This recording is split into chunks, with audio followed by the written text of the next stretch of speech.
This did not work.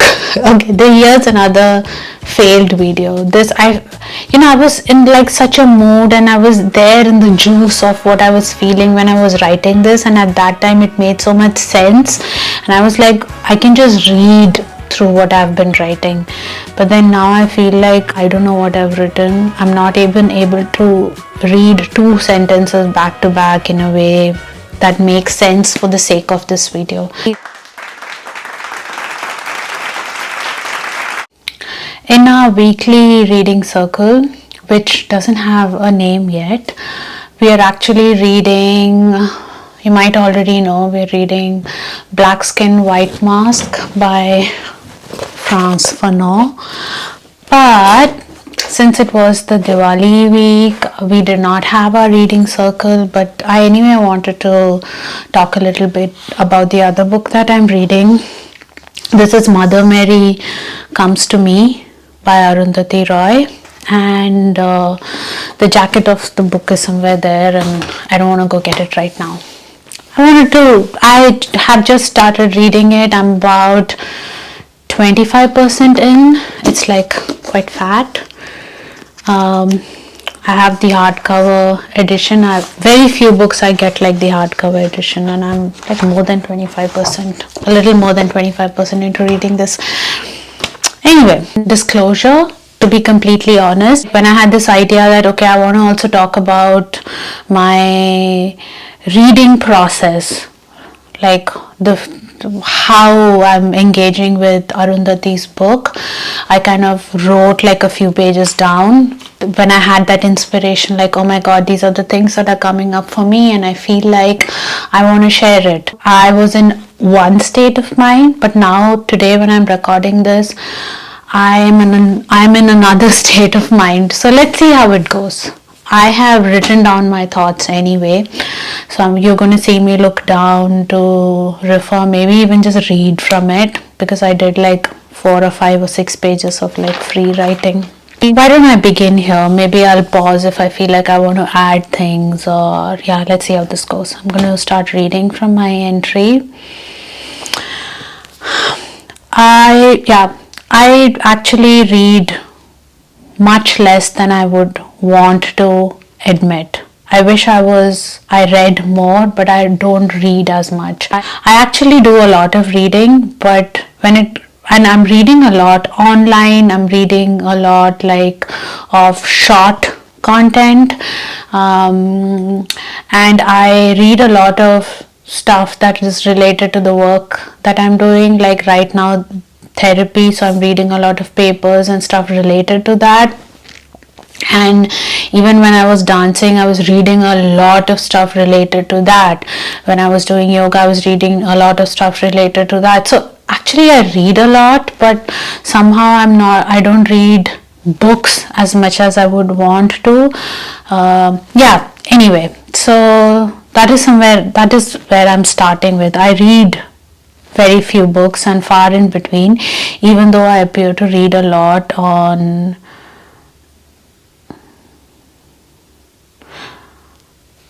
but I know that of all the few readings that I've done, I have really enjoyed reading Arundhati Roy's work. Those are some of the books, especially her fiction, that I do not struggle to complete from start to finish, no matter how much time it takes, and it doesn't take me too much time honestly reading her book. I was 14 when I first read God of Small Things, and I remember appreciating how she used words to weave this poignant world. I was still very young to start processing the world in not like, gosh, it's actually hard to read from my own writing. This is funny. What am I trying to say? So I'm trying to say that, okay, so 14 is still like very young when I first read God of Small Things, and I feel like that book touches upon a lot of things. So I wouldn't say I immediately like understood the layering in it, but still I remember very emotionally being moved by the world that she had created. You know, Arundhati has a way of using personal everyday experiences as a metaphor to the larger things happening in the world, or vice versa. And I feel like I may not have understood all those layers as a 14-year-old, but I was drawn into the world that she had created, the characters, the world of those characters that she had created, and I was feeling things with them. I remember that. I remember as a 14-year-old, I could not put the book down, and I'm 41 now, almost 42, and I still feel like that world is so fresh in me, and it makes me want to read actually that book again. Let me see what else have I written. Oh my god, I did not anticipate that I'm going to struggle reading my own stuff, and I'm struggling.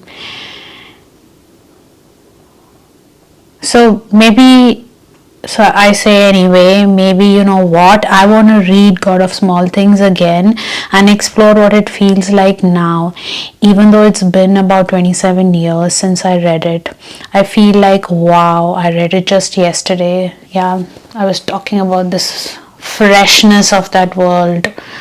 I feel like I have forgotten the details for sure, but then I remember the feeling of the world that she had created.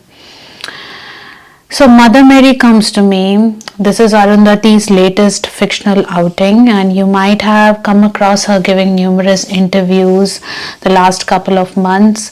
I think even if you don't follow her work, she has been quite active and vocal about things, so she will get thrown in by the algorithm some way or the other. I'm pretty sure you must have come across her in some capacity or the other. So the premise of this book is about her relationship with her mother, but then it's also like a memoir. So even though it's her memoir, the central character of this memoir so far seems to be, and I think that's what it's evident from her interviews, the central character is the relationship between her and her mother through her eyes. She is so real. She is 63 and her mother passed on in 2022 at the age of 89. In her interviews, you can see she is vulnerable when she speaks of certain parts that she couldn't have written. Oh my god, my writing is so bad. Oh my god, sorry.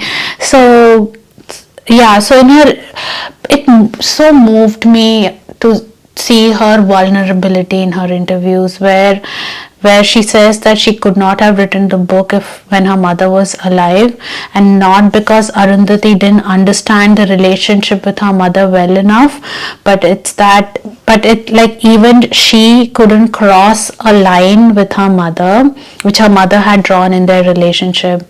So Arundhati had left home at a young age and she had conquered the space for herself in the outside world. We all know that she won the Booker Prize and did so many things after that. Winning the Booker Prize was just like beginning. Before that, she'd made movies, Annie Gives It Those One. If any of you, like, I studied architecture, so I was in that world for quite a bit. So she studied architecture, and in which Annie Gives It Those Ones, which also won, if I'm not wrong, one national award or even two. She was the writer. It's based on like life of students in architecture college. Anyway, so even before Booker Prize she had done a few things, and then after Booker Prize also she's done like a lot of things. She has a following for herself that she has maintained over the years. Maybe another day I'll get more into that. I love her. Like, she's a role model for me. But this woman who has achieved so much, she's conquered and she's carved a place for herself in the world, and she expresses her labyrinth, the complexity in her relationship with her mother being her shelter and storm. when she was alive. So that's how she describes her mother being her shelter and her storm. If she has to adhere to the lines that has been drawn by like a South Asian mother and could not cross those boundaries for as long as her mother was alive, like, who are we? I'm not minimizing, I don't want to minimize or maximize anybody's experience, but if she maintained her boundaries with her mother, the boundaries that her mother had drawn in those relationships, her mother had control over. If she couldn't, like, who are we? I mean, that is something I would like to deep dive into at some point. Not, I mean, that like we South Asians, we just, what does it mean to like maintain that? It means different things for different people, for sure, but then since I'm studying psychoanalysis also, I would like to explore what does that mean, right? That's a subject in itself. Anyway, so there is that. The other thing that I'm enjoying in watching Arundhati's interviews is that now as a therapist, I am seeing her healing, for the lack of a better word. Right now, that whatever you go into therapy for like transformation, for healing, for self-awareness, whatever that means for you, to get insight. And I am seeing her like in that space where that insight and the fact that she has shared this, now that her mother's no more, she has shared this relationship with her mother, which she describes her as her storm and her shelter. Beautiful, right? This double-edged sword, where her mother gave her so much but also took so much away from her, and that defined so much of who she is and how she lived in the world and what she's known for, but that has also taken away something from her. But that in that taking away, she also gained this ability to have a certain perspective of the world, which is just so important for us to have right now. Of the many perspectives, that perspective is also important, right? So this naming that, and I feel as a therapist, I'm seeing her insight being expressed, herself being expressed, and somehow like even like her being healed and coming to terms and like resting. Some of the things that have been agitated within that relationship are settling, finally feeling safe to settle down. We feel the safest in our mother's ashray, I want to say, or our caregivers' ashray, but then that's also where we are the most vulnerable and also the most hurt. Let me just stop there because it's hard to generalize, but that's an interesting space, right? So I feel good for Arundhati for having that experience, and also I feel inspired to see that happening. I feel like I've written some like amazing things, but look, like I've just like I've done, like I am having a hard time, like I felt so articulate writing it, but right now I'm having a hard time like reading, and also the grammar is throwing me off. Seeing ourselves wired into us through our experiences without the primary caregiver in form. Oh my god. Okay, I'm going to skip that. She's able to talk openly about her experiences and relationships that shaped her, and in that talk about the deep pain and the profound love that she's carrying. Yeah, she's not using fiction or talking of bigger problems in the world to channel that or have a more broader understanding of the pain in the world. So okay, here I think what I'm trying to say is that usually in her other works you see her use fiction or use her own experiences to talk about the bigger issues in the world, right? Use that as like an everyday understanding for to give us an insight into what other things are happening in this world that can easily miss us, especially because of our privileges. She does that here as well, but in a way she's also not behind.